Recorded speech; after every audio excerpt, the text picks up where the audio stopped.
Welcome to Healing Highs with Laura, where we talk about the highlights and serendipitous moments of our healing journeys. I'm your host, Laura, an international energy healer for animals and humans. Thank you for being here. I love sharing these stories with you. On today's episode, we welcome Ellie Laks. I'm going to read a bit of Ellie's bio from the Gentle Barn's website, and I'm going to tell you a little bit about the Gentle Barn as well, because Ellie and the Gentle Barn are basically one energy. In my mind, I know she might feel the same because it's so important to her. Ellie founded the Gentle Barn in 1999. It was a dream of hers since she was 7 years old. Animals were always very healing and nurturing to her.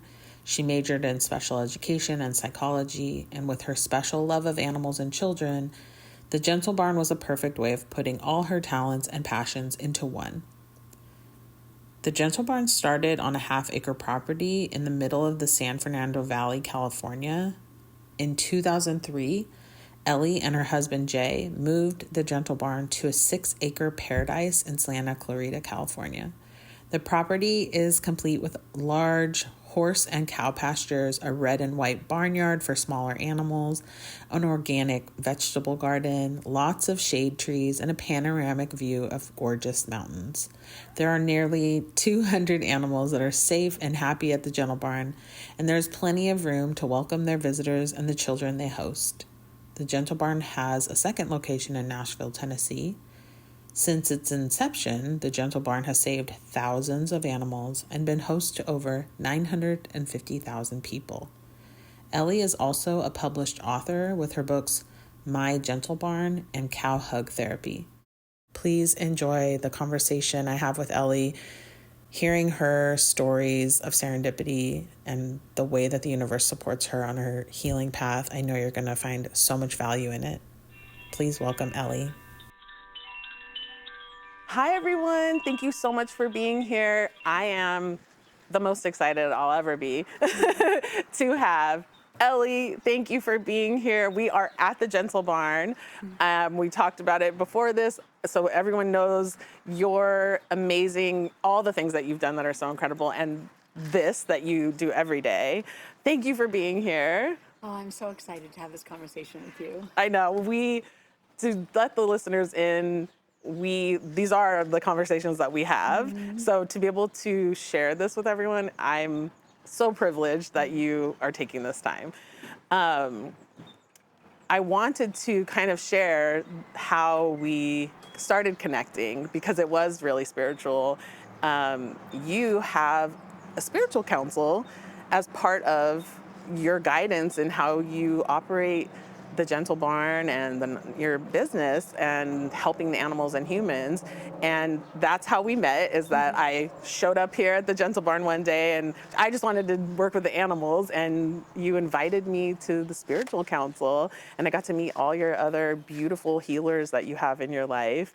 And I just wanted to know, because I remember that day thinking, wow, a spiritual council, what a incredibly, I would never have thought, like that's beautiful. What made you think, I'm going to do this? I'm going to create a spiritual council for myself?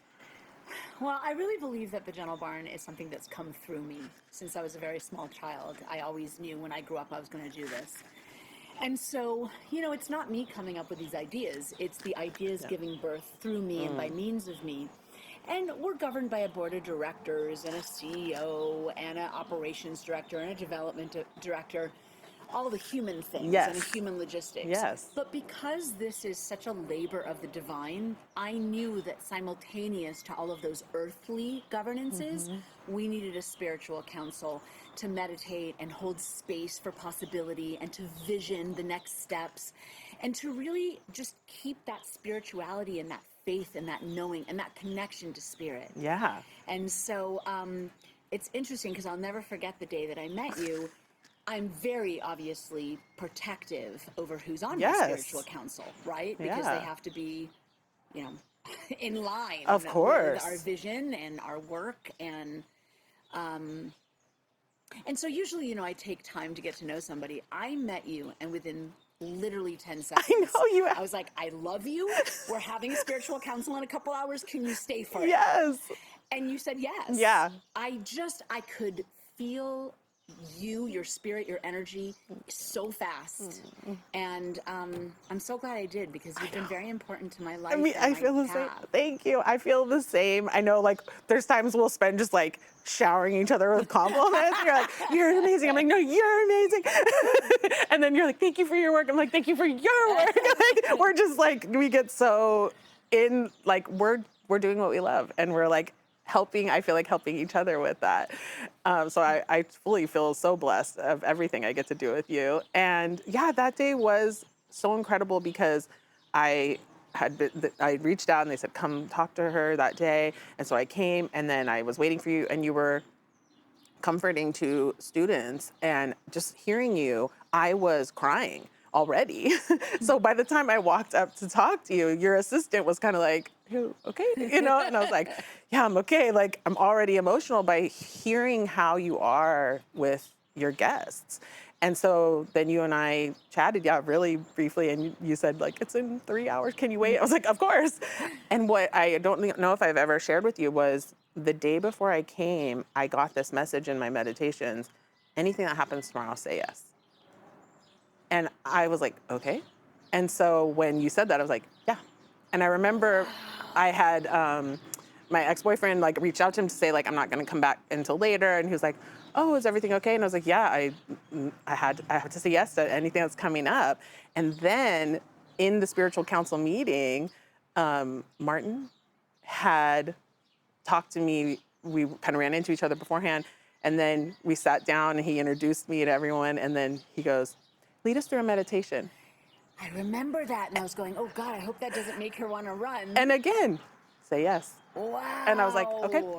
And it was beautiful. And it was just so like this guidance the day before, like, say yes to everything tomorrow. Wow. And I just was so grateful for that, because I might have led into doubt and been like, I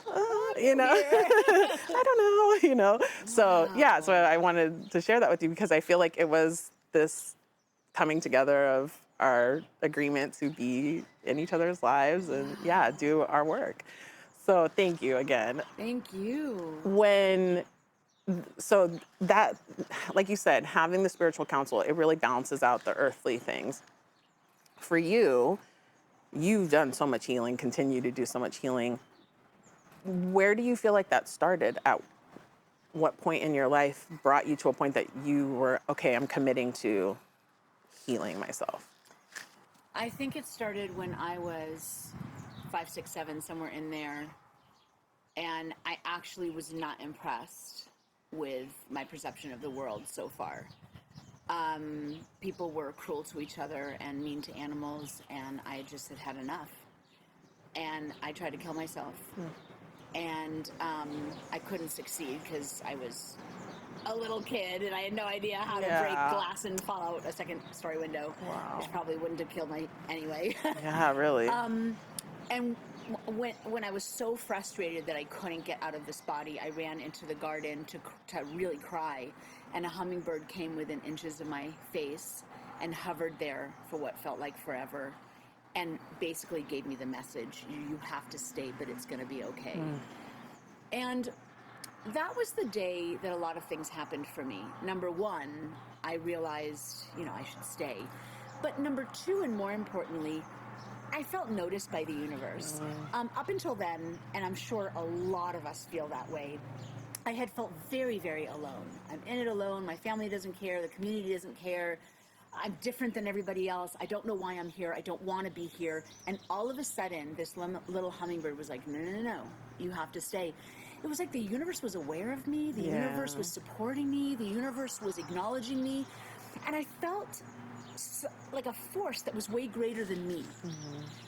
Which is interesting because my parents are Orthodox Jewish, and they were always trying to get me to go to temple to find that force greater than me. And I never felt it there. But in this little teeny tiny hummingbird, and in the few seconds that we exchanged messages with each other, I felt such a force and a light greater than me, a love greater than me. Yeah. And I've always kind of tapped into that feeling along my journey. Now, my journey has been incredible, extraordinary, and very, very painful at times. But that feeling that they're aware of me and rooting me on, and I have to stay, and there's a greater purpose for my life, has never left me since then. What a centering like compass, right? Like in the chaos or moments where you're doubting yourself, any of that, you can come back to that place. Yeah. For you, because of the podcast that we talk about these moments where the universe shows up, and you had this moment with the hummingbird, was there other times in your life that you were moving through something that you had that compass, and then something came to say, like a confirmation that yes, keep following that? I mean, that's, I think, a theme, Yeah. right? When we're on a healing journey, that's going to be the theme in our lives. Yeah. But I mean, jump forward from 6 or 7 years old to when I was 21, tried to kill myself again because I was on drugs, and I tried to deny who I was because I had been teased in high school, so I didn't want anyone to know that I could talk to animals. And it just, I had created a mess for myself. And here I was again, trying to plot my suicide, trying to figure out where, how, and when I would do it. And I was really serious. I wasn't being dramatic. You know, I really was serious. And after trying to figure out all the logistics, I realized I didn't want to go. And I kind of was reminded, like, hello, they told you when I was 7, and here it is again. Like, there's a bigger purpose to my life, and maybe now I can stop messing around and jump on board with it. Yeah.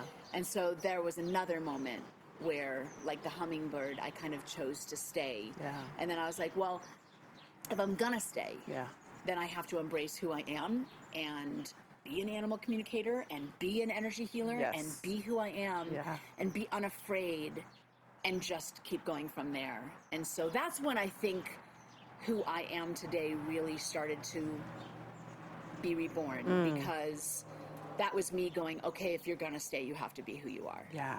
Yeah. Love that.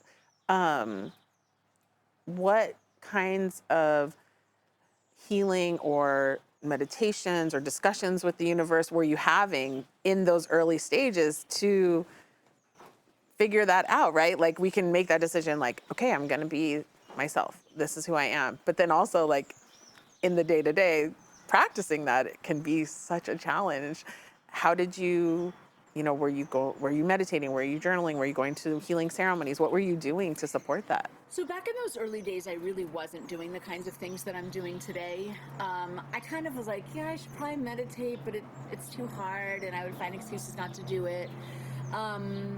At 28 years old, that's when I was like, okay, I'm not going to smoke cigarettes anymore. I'm not going to drink alcohol or coffee, just because they were all three of those things intertwined. Okay. But I was focusing on like physical health and well-being, and kind of trying to surround myself with the things that reflected who I am, like rescuing animals from the shelter, healing animals that were going to be euthanized in my home, finding homes for them. I was kind of trying to make a statement to the world. Okay, fine, I'm going to be who I am, so I have to do what I do. Yeah. So those were the early years.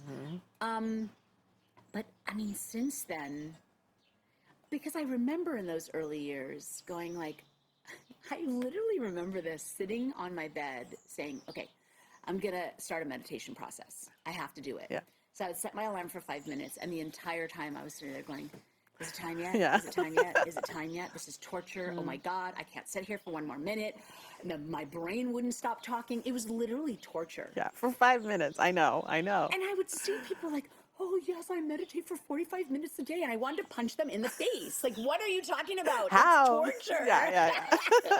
45 minutes. Yeah. But I was so determined. And I'm like, I'm going to do this if it kills me. Yeah.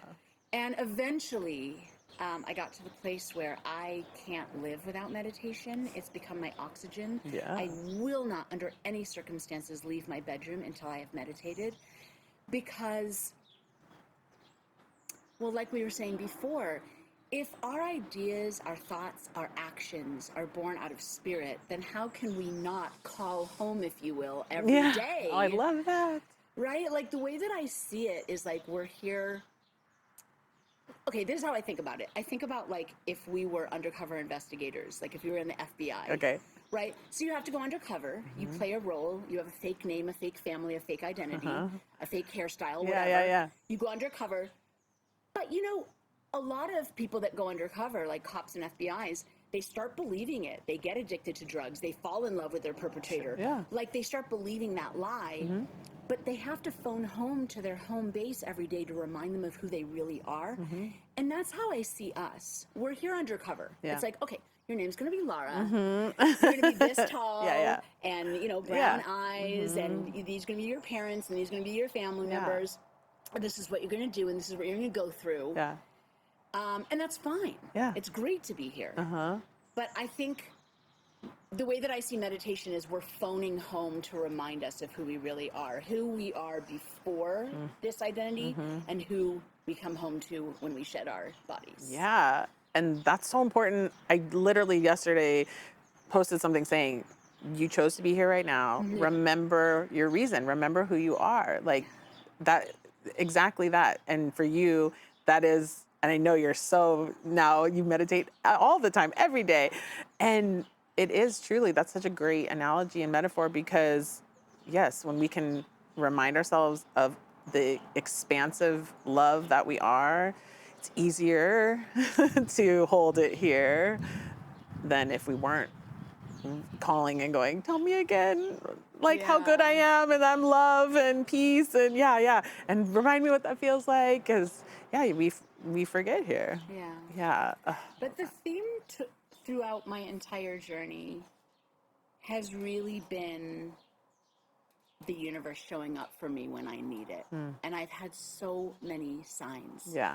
I had a cow that passed away, Dudley. He was one of my greatest teachers. And in meditation and in my communications, I kept hearing, this is years ago, I kept hearing like, I'm still here, I'm still with you, I haven't left you. And I was in this place where it's like, okay, so prove it. It's show me a sign, prove it. Yeah. So I was driving here in Santa Clarita, and all of a sudden, out of nowhere, and I'm not exaggerating, 10 million white butterflies like flew in front of my car. Oh my And I goodness. screeched on my brakes so I didn't hit them. Goodness. And I was sitting there going, what? I've never seen that before. I've seen, you know, a butterfly or maybe a few butterflies, but I've never seen 10 million butterflies, like a huge big white cloud. I'm like sitting there going, do they migrate? Is this on the news? Right. Has anybody else seen this? I'm looking around to see if there's any other cars witnessing this. And I was parked in the middle of the road for a good 20 minutes because that's how long it took the whole cluster to get past me. Yeah. And I'm driving away going, oh my God, Dudley, I feel you. But then within 10 minutes, I started unraveling. I started going, okay, I'm sure that there's a scientific explanation. I'm sure maybe these are special butterflies that migrate, and I don't want to mistake that for a sign and make it about me. Right, we do that, And so I'm like, okay, I'm sure that was not a sign. And I'm sure Dudley was going, oh my God. What else can I do? What else can I do? So I drove home later and I was like, okay, that might have been you, but it might have not. So it doesn't count. I want a real sign. The like Yes, bartering. I'm high maintenance.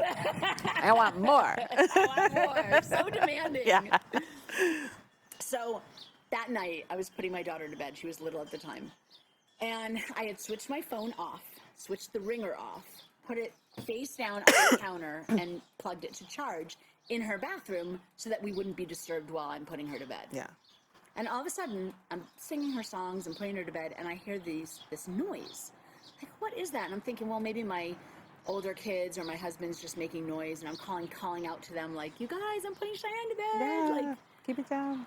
the noise wouldn't go away. So now, by this time, Cheyenne's wide awake, and I'm wide awake, so I go to see what's going on. And the noise was coming from my phone. And I'm going, what? Yeah. So I picked up my phone, and my phone that was turned off and the volume off is playing YouTube videos of Dudley. Oh. And I don't have Dudley's videos arranged in order anywhere. And I hadn't been on YouTube that entire day. Oh. Every single one of his videos, back to back to back to back to back. My And goodness. once all of his videos played, the phone shut itself off. And I'm going, Okay. Thank you. Yes. I won't ask you again. Yeah. He's like, here I am. Oh my, I have like full body chills. That is so sweet. And yes, it's like, here I am, like, listen to me, but also Dudley, who we've connected with in energetic form, so I've got the honor to connect with. That's such a true, that love coming through. Like, remember me, and this is me. I'm here. Do this. Yeah. Yeah. Oh my goodness. And he could have called me greedy and unreasonable, and it's too much effort to get through to you. If you can't own the butterflies, then I'm leaving you alone. But it meant something to him to know, for me to know that he was there, so he made the extra effort. I don't know, just so much love. So much love. And that's the thing, like, I spent so many years walking around, I'm alone, nobody loves me, nobody cares, and it's so not true. The universe loves us. Our angels and guides are always with us, and they're always trying to reach us. So that's been the theme throughout my life, is just no matter what's been going on, or how lost I was, or how struggled I was, it's the universe trying to be like, we're here, we see you, we're cheering you on. And I've done, because I'm one of those people that's like, I will try anything Totally, me to too. be healthy, I know, right? that's like our favorite thing to talk about. Like, what did you hear about that thing? Yeah. Go try it. It's by you. Yeah. Something that was really, really clear to me early on when I started the Gentle Barn, I had this vision, because the Gentle Barn was something I dreamed of since I was 7. But then when I finally started it 26 years ago, it was this idea like, yeah, I can be this really blissfully sweet, happy little thing in a backyard, or I can really affect the planet and really affect change for animals. But in order to be big like that, I have to get out of my own way. We all have blind spots. We all have issues that we may or may not know that we have to heal. Right. And I, at that point, this is decades ago, I didn't know necessarily what I had to heal, because sometimes they're blind, right? Totally. But I knew that I had to start a healing journey if I was going to really accomplish anything in this lifetime. So I made a real dedication way back 26 years ago when I started the Gentle Barn.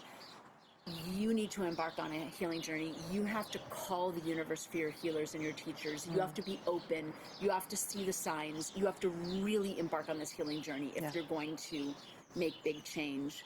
And so I've done ayahuasca, and I've done a mushroom ceremony with you, which was amazing and beautiful. I have done tapping therapy, theta healing with you, energy healing, talk therapy too, of course. Just really anything. I mean, if you say, stand on your head for 30 minutes and chant bubblegum, and you're going to feel better, I'm going to do it. Try it. I'm going to do it. When my husband says, what are you doing? And then goes, well, maybe I'll try it. I've sought the counsel of shaman, and we all have gunk. And I think that it's part of the ingredients of this hero's journey that we're on, or this healer's journey. I don't think, and correct me if I'm wrong, but I've never met a healer that was born with loving parents and a perfect life and everything's perfect, and then they just become healers. Right. Like, I don't think it works that way. I think we have to be born to suffer and to cry and to get lost, to find ourselves, and to get angry, to forgive, and to forget who we are, to remember. And then we use all those things to be able to give to the rest of the world. Expand, So, if we are a healer, if we are a truth seeker, then we're going to have stuff that we have to heal. And I've always been committed, no matter what it takes. Truly, And I remember, so this again is years ago, I had this feeling, this is before I met you, I had this feeling like there was a teacher in my field. Like, I needed my next teacher. I needed a teacher. I wanted to grow. I wanted to be a better version of myself. And I wanted a teacher to help me do it. And I could feel the yearning for this teacher for so long. And all of a sudden, this woman calls into the office and says, I live in Chicago, and I've been called to come and work with Ellie. So now I'm in California. I moved to California to work with Ellie, and I want to come and meet with her. Wow. And the office told me that, and I was like, oh, I got my first stalker. I've must have really made it. I got my I'm first here. staffer. Yeah, really. Yeah. And so I said, tell her thank you, but no thank you. Yeah. And the office a few days later were like, she won't stop calling. She won't stop insisting. She is demanding an audience with you. What do you want me to do? And I was like, well, I could get a restraining order. Yeah, real true discernment there, like, eek, or? Or I can invite her out here and prove that she's crazy and then send her packing. So I chose the second choice. She came and sat with me and she said, I'm an animal communicator and I've been sent to work with you and to kind of boost your confidence. And so I'm like, okay, well, let's really test this lady. I don't know why. Like, I wouldn't be that defensive now. But back then, even though I've been yearning for my teacher, my brain was like, oh, she's crazy. Well, it sounds so, again, the 10,000 butterflies, like, is this, like, what is this? Yeah. So I asked her to speak to some of my animals whose real, full stories people didn't know. And she just knew everything about them. She knew everything that she couldn't possibly know. And I sat there with like tears swelling up in my eyes going, oh my God, she's the teacher I've been yearning for. Yeah. And I was like, I'm so sorry I was so rude to you. Thank you for being here. And we hugged. And I was born speaking to animals. But then in school I was teased for it. And so I kind of shut down that part of my life. Right. Like, be normal. Right. There is no such thing as normal. Right. But as kids, we think there is. Totally. So she came and she really opened up that part of me. Like, really connecting more deeply to animal communication, trusting the gifts that are inside of me, owning them, being able to talk to my own animals instead of relying on someone else to do it. And 3 years later, she said to me, Ellie, I don't think you need me anymore. I'm going to go back to Chicago. Wow. And I was like, no, oh my God, don't leave me. Yeah. Like, I need you. And she's like, no, you don't. I've come to do what I've done. I came to do what I was supposed to do. Incredible. And That's you're it. doing it. Yeah. You're talking to animals. You've got your confidence. I'm going to move back. And she moved back to Chicago. That's so wild. And I owe everything to her. But even that was the universe going, okay, let's get her the next Really, teacher. like, we got to get this person, get her over there. I mean, really, that's so profound that you put out the call energetically, right? You did your own work so that you could meet in that moment and have that. That again, we could tell ourselves, oh, this is a crazy person. We don't know. You have to do that discernment. You have to like trust your instincts and your intuition and do your, checks. Is this person right for me? And here you are. You didn't go out and put out an ad or like, I'm looking for a healer, a teacher. She found you because of the energy. That's significant. So significant. And I think helps people that are hearing this see it is truly like sitting in stillness with yourself, knowing yourself, putting your energy, calling in what you need. That's how things get put into place for you. And sometimes you physically do some work to meet halfway, and other times it's energetic and you come together. I think that's such a significant story. I don't know that you've ever told me that story. That's incredible. Yeah. When you we're talking about like all the different ways you've done healing, and I mean there's so many other small things that you've done too.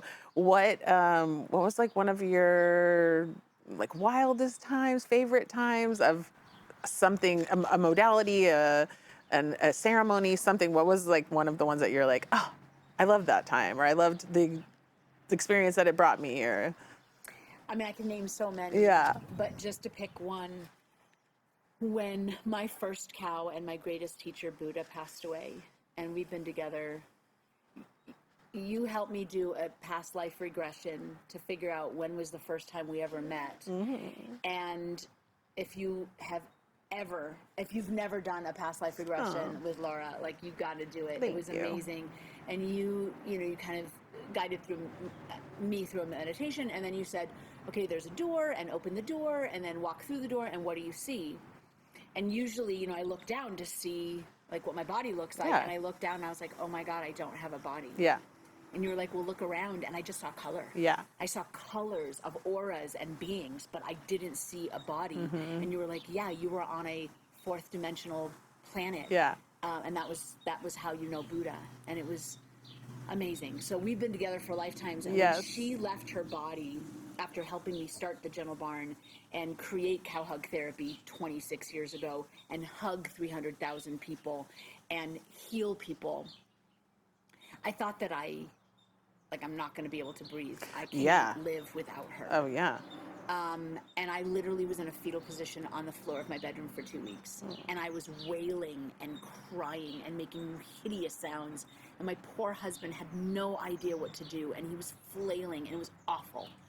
And so he called, we were adopted by a Native American tribe, the Yamasee Muskogee, and he called the grandmothers of that tribe and said, I can't get her off the floor. I can't get her to stop wailing. I don't know what to do. And they said, we're coming. And those grandmothers came over with their drums, and they asked Jay to build a fire, which he did. And they brought me to the fire, and they fed me grapes, and they brushed my hair, and they saged me, and they sang to me, and they healed me. Yeah. It was so much love and so much nurturing. It was like being in the bosom of Mother Earth and feeling safe. They took ashes from that fire and put it in a little pouch, which I wore like for years. I still bring it out, but I don't wear it every single day anymore.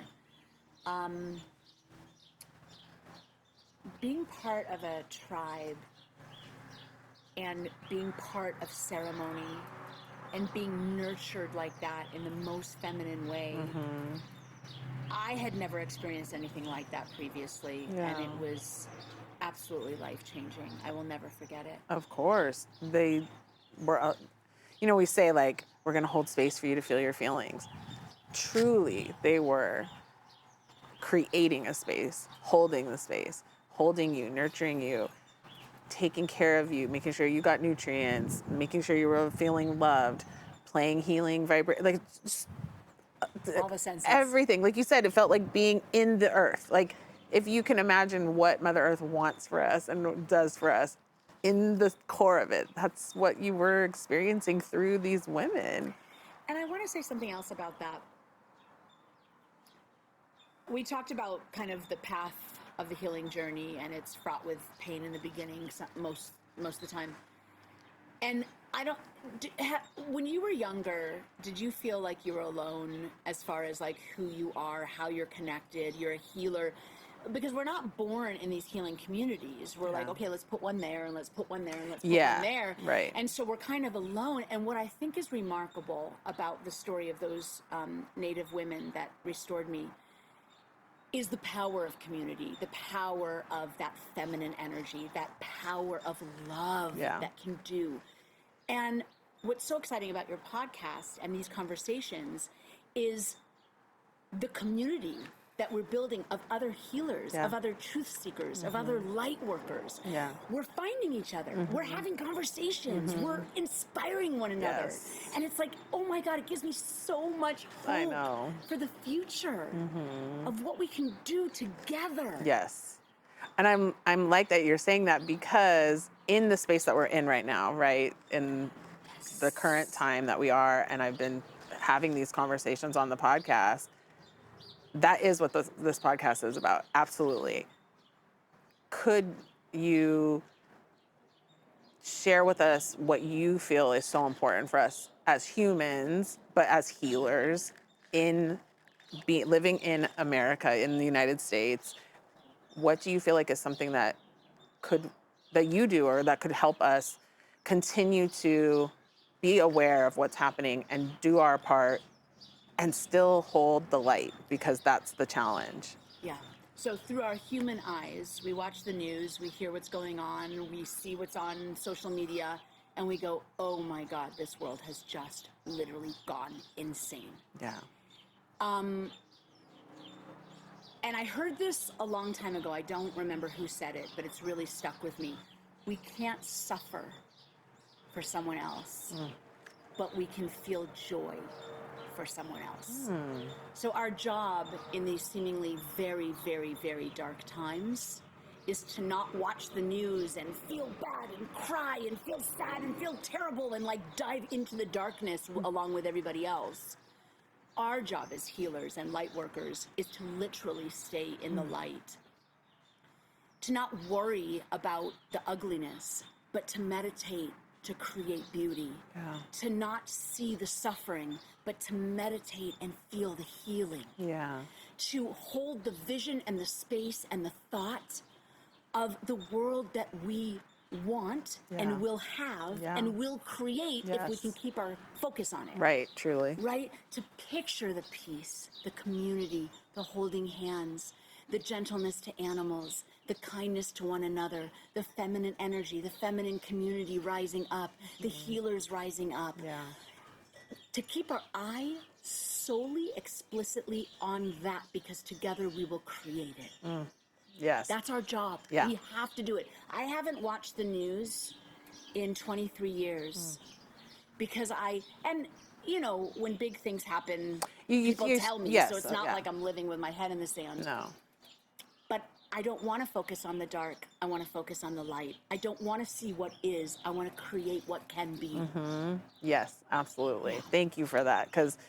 And like what you were saying before that is what I want with this podcast, to hear the stories, to inspire people to keep going, start, and hold that. What do you want? Because we truly, ultimately, all do want the same thing. It's just how we're going about it. And if we can just hold that intention, hold that beauty, hold that love, keep envisioning what that looks like, it will happen. We have to believe and know that that's true. Well, we can create anything Exactly. with our minds. Yeah. If we can taste it, touch it, feel it, and hear it, then it is already. Yeah. And it's just a matter of time before we see it in the physical form. Absolutely. Yeah. Yes, thank you. Kind of talking about the animals, you know, we're here, and your animal communication. I kind of wanted to specifically talk about that journey a little bit and maybe share some stories with that. We have another episode where we just kind of talk about the basics of animal healing and what that can look like for people that aren't familiar. Can you share like what your version of animal communication is with the animals you work, and maybe share a unique or fun moment that you had with an animal, one of your clients? You know, you have so many here with all these animals, but maybe like someone outside of your own space. Yeah. Animal rights people like to say, oh, you know, we have to show up for the voiceless. And I know what they mean. Right. And I'm not trying to, you know, nitpick Right. semantics because I know what they mean. Yeah, we know what they're saying. But I would also just like to say they are far from voiceless. They have such loud voices and huge personalities and tremendous intelligence and exceptional affection. And when we tap into our intuition and we can hear them, it's like you go through life without seeing a rainbow, and then all of a sudden you see your first rainbow. Yeah. It's like, oh my God, how did I get through life without seeing that before? And animals have been talking to me since I literally my whole life, since I was born, and I thought it was normal. But for the animals that come to the Gentle Barn, first of all, we don't know their backstories.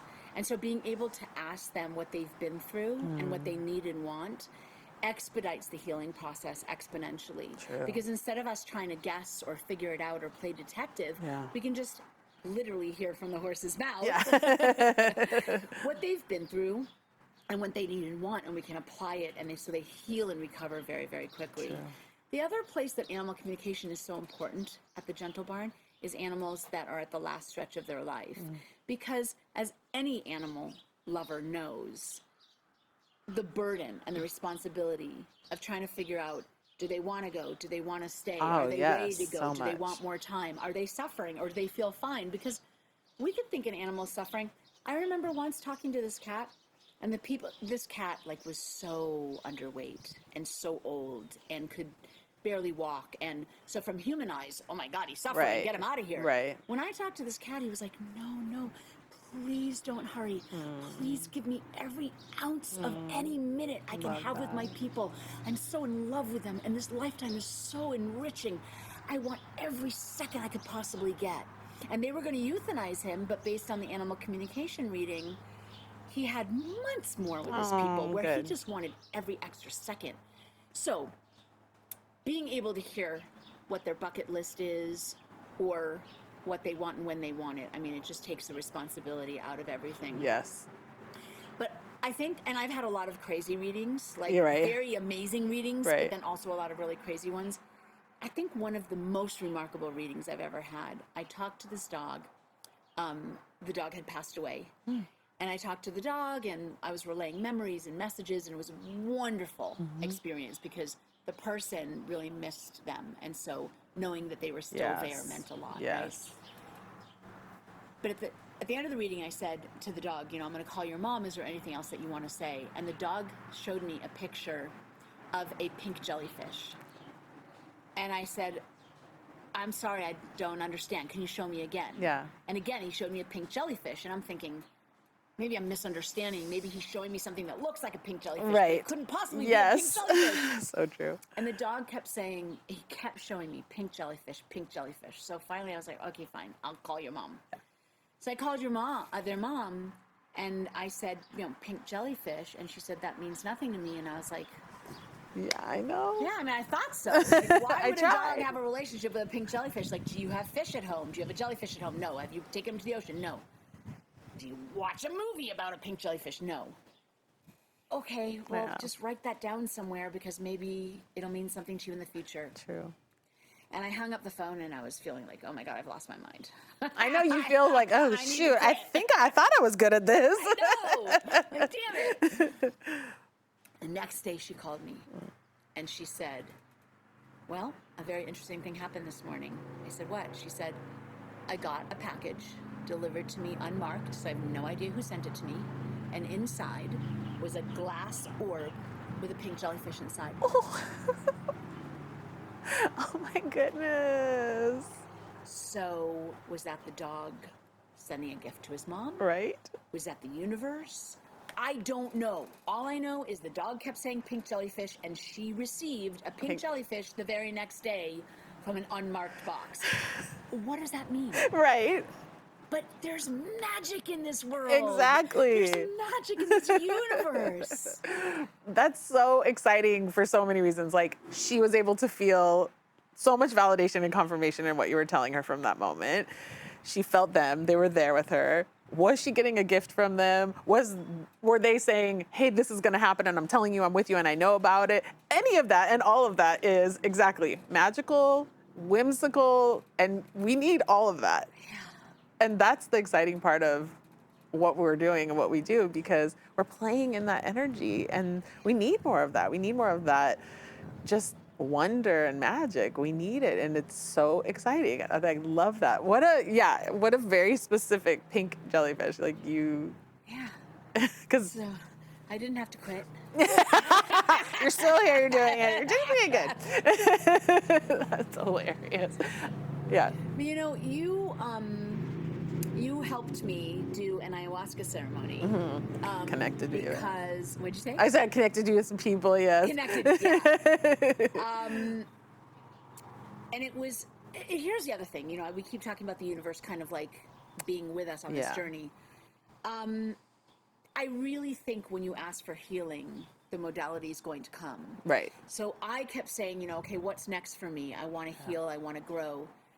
And I read a book from Will Smith, and in it he talks about ayahuasca. I'd never heard of it before. I was like, huh, okay, cool. Then Jay and I teach a course for people to start their own sanctuaries. And we had a client, and she said, oh, by the way, in 2 weeks, you know, I want to just skip that session because it's my birthday, and I'm going to go have an ayahuasca ceremony. And I was like, whoa, there it is again. Yep.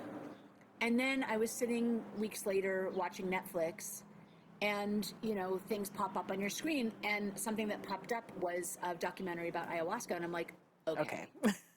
This thing keeps following me around. What is going on? Yes. So I talked to you about it, and you were saying, we purge, Yes. and I hate to throw up. So you were like, well, let's try mushrooms first, which was beautiful.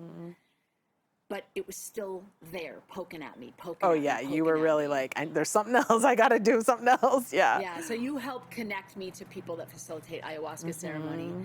And that was really extraordinary because it stripped me completely of my identity, my worries, my life, the things that I am concerned about.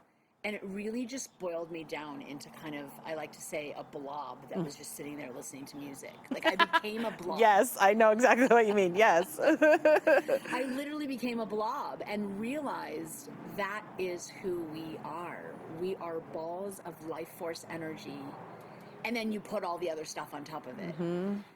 And being stripped down to literally the nucleus of who I am, and then getting a chance to choose my life again, and choose my identity again, and choose the things that make me me again. That was really cool. Wow. Because up until that point, I had walked around in my life with a sense of emptiness. And social anxiety, almost. Like I would go into a crowd of people and I would immediately think, oh, they don't want me, they don't like me, I feel awkward, they're judging me. I didn't want to go out of my house. The pandemic was the best years of my life. I didn't know I could stay home. That's hilarious. Yes. And I did that ceremony, and the emptiness is gone, and the social anxiety is completely gone. And like I'll go out somewhere to a party or to a social event, and my husband will go, "You never go out at night," and I'm like, "I do now. Yeah. Like I am a different person, and I love getting together with people and doing things. Yeah. And I'm not empty anymore." So, listen, does everybody need to go do that set of circumstances to get there? No, of course not. Right. Here's the way that I see healing. Healing, if it was the top of the mountain, but there's like 1,000 paths to get there. Yes. So true. Yeah. Yeah. And when we seek, then the path will reveal itself. Exactly. And like you said, you can be on that path and then start to call in something, and then that's, sound healing is the answer for that, and then you're doing that for a while, and now you're in a new thing. Oh, plant medicine's the right thing for that. It's always going to appear as the teacher and the intelligent being that it is to say, okay, this is the energy you need to be with right now for this intention that you're having in your life, this time in your life. And you were calling that in and working towards it. And then you were finally like, okay, I'm going to do it. How do I do it? What do you tell me? Connect. And we did. And I was so happy for you. And I remembered that time that you were there and doing that. And I was just having you in my mind and, just asking for prayers for you and blessings and gifts of any, just like trying to support energetically from afar, because I was so happy for you that you were doing that from my own experiences, knowing how powerful it is. And then, afterwards we were talking about it, and I was so thrilled for you that you got to experience it. Is that for everyone? No, but I was so happy for you and what the gift that it was for you. And ever since then, I had an epiphany. Because remember, I called you after the first day. Yes. I was like, that was terrible. Why Yes. would I, in my right mind, do it again? Yes. It was very physically uncomfortable. I Yes. couldn't move. I couldn't talk. Yes. I literally was catatonic. If there was a fire in that building or an earthquake, I would die. Right. It was I know. crazy. Yeah. But I was noticing everyone else in the room, like they Walking were dancing around, and yes. singing and walking around. I'm like, how are you doing this? Yes. So the second night I did it again with your support, like, because I really was going to go home. I know. And you were like, just stay. And you're so gentle about I was, because I wasn't also going to be like, this is normal, do it, because it happens to everyone. And so I didn't want to be like, no, just stay, Ellie, So I was like, if you feel it's not right for you, go ahead and go, but try to hang out. Yeah, you really supported me to stay, because I was like packing up. It's so common. But I had an epiphany kind of months later. Why couldn't I move? Why couldn't I talk? Why was it so physically uncomfortable? And I realized I was having this conversation with someone, I can't even remember who, and they said something like, well, are you the type of person that can't sit still and keeps doing stuff? And I was like, yeah. So basically, ayahuasca was like, sit your ass down. You're not going to move for 2 days. Whoa. You're not going to move. You're not going to help in the kitchen. Yes. You're not going to organize your stuff. Yep. You're not going to go try to talk to other people. You're going to sit your ass down for 2 days. Yeah. And I did. Oh my goodness. And heal. You're just going to be here and heal and hear the music and be in the frequencies. Yeah. And I don't think I've ever gotten that. Wow. Right? Because in my entire life, I'm either taking care of animals or taking care of kids or taking care of a spouse or taking care of my parents or taking care of friends. But just sitting and absolutely doing nothing and receiving the care, that's what I needed, and that's what ayahuasca gave me. And that's what's incredible about it, is that it meets you where you are, and you can have your intention, and it will meet you, but it will also be like, and we're going to do this. Yeah. This episode is brought to you by Glow IV Spa. Glow IV Spa, Charlotte, North Carolina's luxury mobile IV therapy service. From energy-boosting vitamin drips to powerful wellness shots like B12 and glutathione, Glow IV Spa brings hydration and healing straight to your door. Every session includes a free wellness consultation and their signature Energlow IV experience, even using crystal energy to enhance vitality. Book your drip today at glowivspa.com and follow at glowivspa on Instagram to stay connected with Glow. I was going to say about that, you got that epiphany months later. It's still teaching you. From however long ago that was till then and now, you are still uncovering things from those days. Yes. It is still, you're discovering it. People are mirroring it to you and shining a light on something. It continues to teach, even if you only did it once, you know? So it truly, again, I keep saying it because it's not for everyone, and that's okay. We're not saying everyone has to do it. But my goodness, if you feel called, please, because it is just such a loving mother, grandmother energy that is guiding you to your truth and who you are. And sometimes, like you said, we have blind spots and we don't see, and it comes and says, like, this is what you're going to do. Yeah. You're going to be here. I remember in the ceremony I was asking ayahuasca, I'm so worried about my daughter. She's so beautiful. Please, can you show her how beautiful she is? Can you help her know how beautiful she is? Yeah. And ayahuasca said, yes. And when will you know? Ugh. I would like start crying. Oh my goodness. Oh my goodness. She said, isn't it time for you to know? Oh my goodness. It was incredible. And life-changing. And think of that right there. Just that would be profound, right? And then all the other things you went through. And it's so true. Like you being able to recognize that, how healing that was for you, and then what that demonstrates for your daughter, because she's magical. And how that changes her because you've changed alone, you know? Oh, my eyes are watering. I love that so much. Thank you for telling us about that. I kind of only have like one other question that I wanted to ask, kind of circling back to animals, of course, because it's you. And for people who are watching and listening that are learning, I know people are connecting with their animals in such a different way in the collective of energy and consciousness. What is something that you would tell people? I'm always explaining, like, if they talk in images and like giving them kind of a different way that animals can communicate, connecting with your heart, connecting with their heart, you know, these types of things. What is something that you kind of would tell your clients or their, you know, the dog's mom and dad, you know, the different ways that could help them connect with their animals more? Yeah, I think our animals are talking to us all the time. Now, animals talk to me in videos, pictures, and words. And so they show me scenes and snapshots, and I can hear their voice, and I write down their sentences. And I think on some level, a very subconscious level, they're doing that with all of us. Yeah. You know, we're sitting on the couch, and the dog is looking at us, and we have the thought, oh, I should get him a cookie. It's because the dog is like, cookie, cookie, cookie. And the dog's like, finally. I only asked for an hour, but anyways. Right? You know, and people like to say, well, I'm not an animal communicator, you know. Well, yeah, you are. Yeah. We're all intuitive. Yeah. We just don't know we are. So when you feel like your animal might be sad, or you feel like, oh, the animal wants to go for a walk, they're talking to us all the time. But a way that I like to tell my clients that they can practice at home to try to kind of establish a deeper bond with their animals is just kind of sit down with your animal and get really centered and kind of calm. Maybe take some breaths in through the nose and out through the mouth. clear the mind so there's nothing distracting you. And in that kind of neutral space, ask your animal one question, one simple question. What's your favorite food? What's your favorite thing to do? What's your favorite memory? And don't try to search for the answer with your brain. Right. Animal communication has nothing to do with your brain.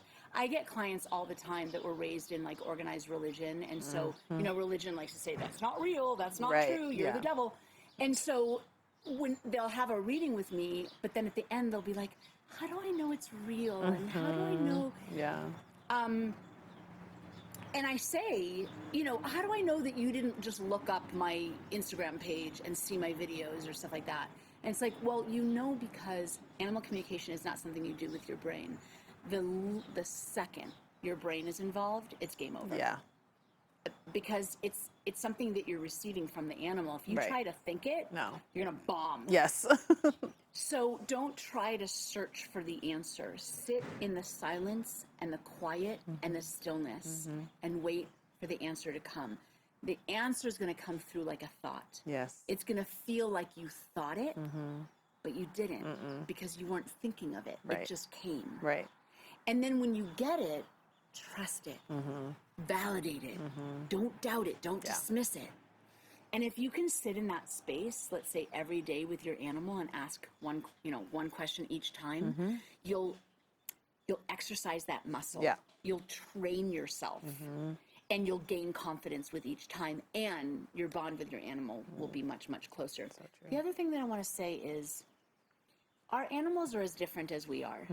Some of us are healers. Some of us are mechanics. Some of us are left-brained. Some of us are right-brained. Yeah. Some of us are giving to others. Some of us are just, you know, trying to go on a journey for ourselves. I talked to an animal literally yesterday, this cat named Bella. And she was complaining about a cat sibling that she had because he was very masculine energy and very young, and he wouldn't sit still, and he was driving her crazy. Yeah. And she was very frustrated because she was very spiritual and she's a healer. Okay. And she was saying, I just want to do my job and I can't do my work because he keeps distracting me. And so I was like, well, what's your work? Yeah. And she was like, well, my mom is a healer and she has a really tough job and she goes out and she cares for others. When she gets home, it's my job to recharge her batteries and to heal her and to sit quietly with her. And now I can't because he's driving me crazy. Yeah. So some of us that are healers and light workers are lucky enough to have an animal that's partnering with us. And my advice would be, let them. Yeah.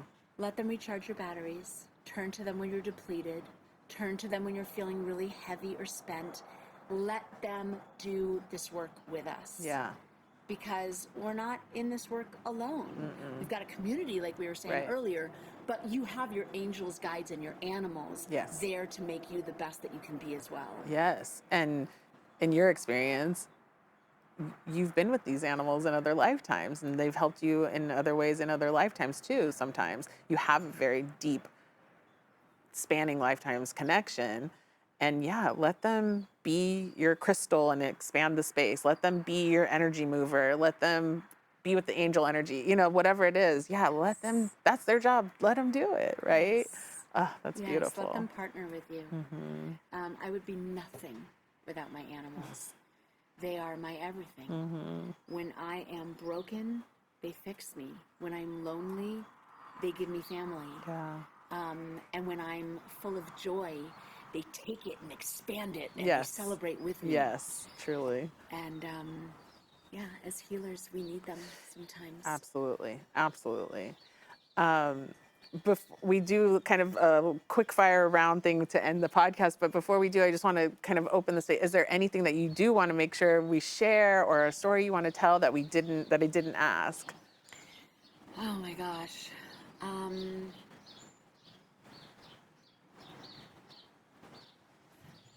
I guess I just want to thank you so much for doing this and for having these conversations and creating a forum for us healers, because we really do need each other, and the world really needs us right now. Right now. And we were talking about what we can do in these dark times, but the thing that kind of helps me get through, other than my animals and hugging my cows and cuddling my turkeys and holding my chickens, is I really do believe, and I wanted to see if you believe this too, I really do believe that, You know, they say like in addiction, you have to hit rock bottom.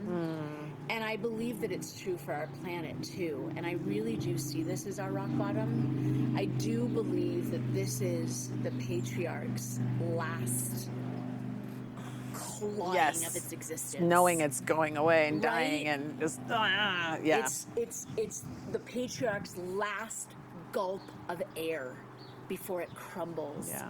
And the feminine energy rises to connect and to heal and to restore and to move forward with a new golden era. Yeah, I totally agree. My analogy for my clients that are, really asking these similar questions to me in their sessions is I don't have kids, but I'm around kids a lot and my family and friends. And when you're about to put them to a nap or to bed, it's that last like, I need water. Okay, here's the water. I need to go to the bathroom.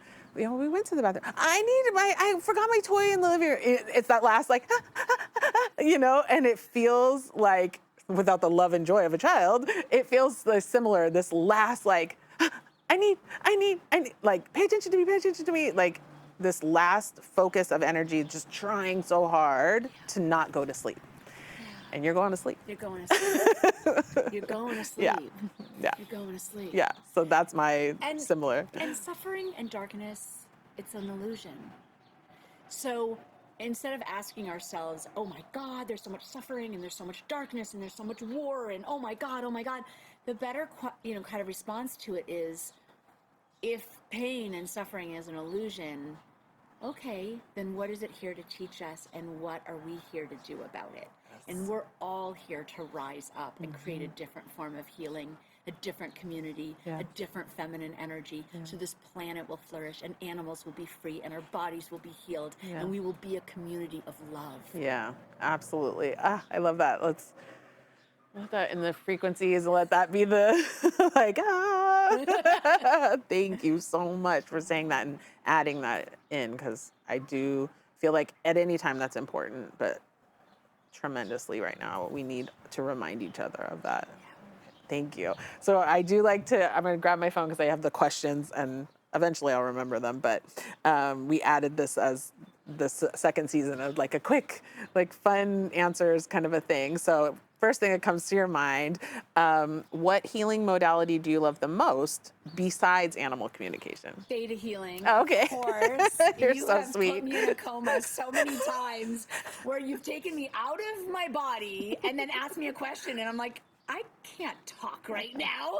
It's amazing. I love at the end of your sessions and you're always like, I'm like, you can open your eyes and you're like, I can't. I don't want to. I'm like, Ellie, it's time to come back. You have to go to work. Okay, thank you for saying that. If you like yoga, what's your favorite kind of yoga? Oh my God, I love yoga. I love candlelight yoga. Oh, that's lovely. Oh, it's amazing. Oh my goodness. Okay, I need with to. me one time. Okay, I've never even experienced that. Friday night, 5 o'clock, candlelight yoga. Oh my Come with me. goodness. Okay, I have to look. Yes, of course, my pleasure. Most special place that you've traveled?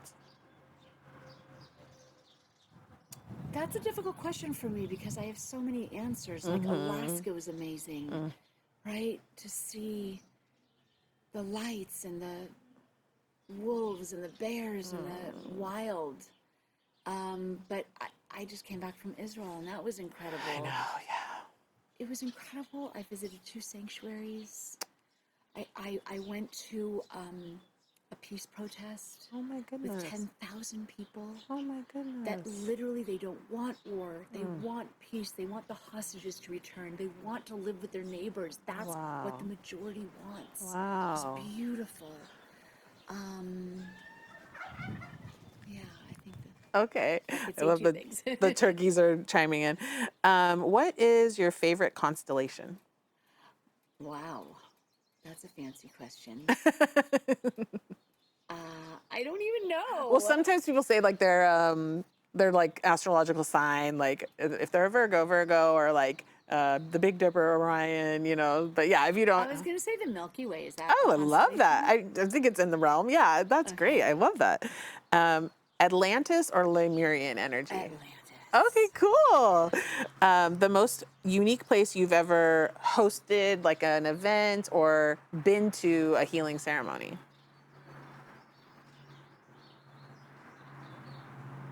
Well, either the mushroom ceremony or the ayahuasca. Okay, yeah. I mean, magical, both of them. You know, honestly, the mushroom ceremony was really beautiful. Like the lights that you had on the ceiling and the music that you played, and just yeah, Yeah, we did like and the incense. yeah, we did like sound healing, and we did it was a really special time. Yeah, it was yeah, I loved it so much. I was honored to be with you in that. Yes, That was really absolutely. beautiful. Do you have a nickname? And if so, would you share it? You don't have to. Two things came to mind. Jay calls me Ellie, which I love. But when I was a kid, my nickname was Ellie Belly. Ellie Smelly has a big fat belly. And it used to make me cry, but now I think it's funny. Well, that's great. What a like come back around here. What is your favorite type of food? Vegan nachos. Yeah.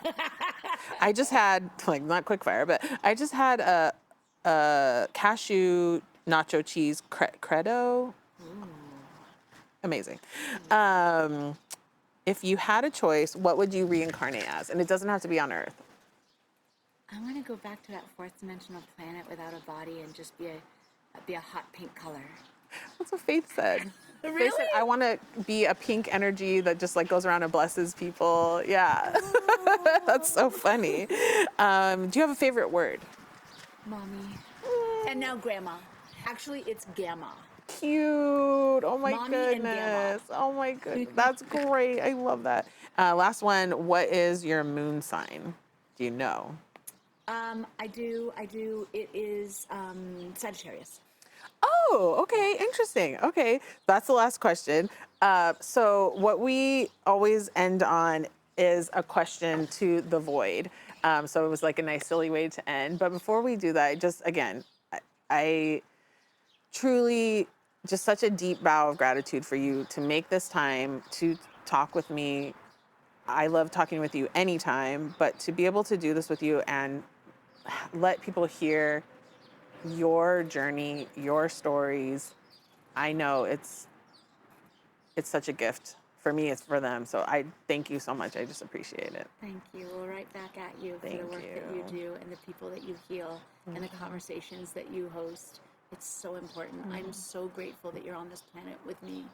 Same. I know. That's why I said we always say like we're here together at this time. Yes. Okay. So the void. I'm going to ask you a question. Did you ever go to school as a little void? Yes. Oh, can I have a follow-up question? What was your favorite thing to learn? History. Oh, history. Okay, nice. All right. So we'll end on that. Thank you again, Ellie, and thank you again to all our animals. Yeah, I know. I can't wait to keep living in this time with you. It's going to get better. Yes, it has to. Thank you, healer, for joining us. I wish you so much joy and serendipity on your healing journey, and I know our paths will cross again.